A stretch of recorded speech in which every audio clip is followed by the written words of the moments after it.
विधानसभा उपचुनाव में बड़ा उलटफेर देखने को मिला है। आमतौर पर यह माना जाता है कि उपचुनाव में सत्ताधारी दल से जुड़े उम्मीदवार को जीत मिलती है, लेकिन बीजेपी के लिए उपचुनाव के परिणाम उसकी नींद उड़ाने वाला रहा है। बद्रीनाथ सीट पर बीजेपी को बड़ी हार का सामना करना पड़ रहा है।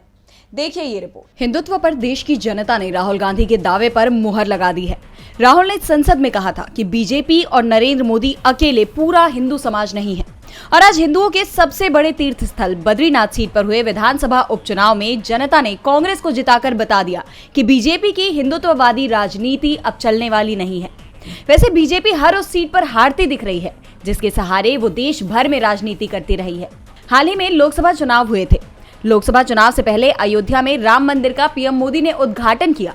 पूरे देश को राम भक्ति में डुबोने का कार्यक्रम चलाया गया और उसके सहारे चुनाव जीतने की कोशिश की गई, लेकिन देश की जनता ने बीजेपी की कोशिश को नकार दिया। यहां तक कि अयोध्या सीट भी बीजेपी हार गई।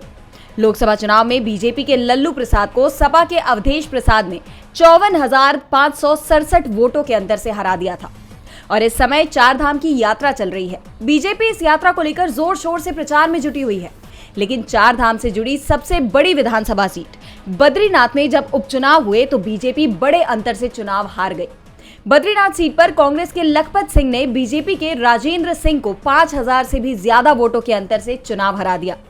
कांग्रेस को 27,696 और बीजेपी को 22,601 वोट मिले। सबसे बड़ी बात तो यह है कि बद्रीनाथ की सीट पर उपचुनाव कांग्रेस विधायक के इस्तीफे के चलते हुआ था। 2022 में कांग्रेस के राजेंद्र सिंह 2,000 से ज्यादा वोटों से चुनाव जीते थे। लोकसभा चुनाव में उन्होंने कांग्रेस से इस्तीफा देकर बीजेपी ज्वाइन कर ली थी, जिस कारण से यहां उपचुनाव हुआ।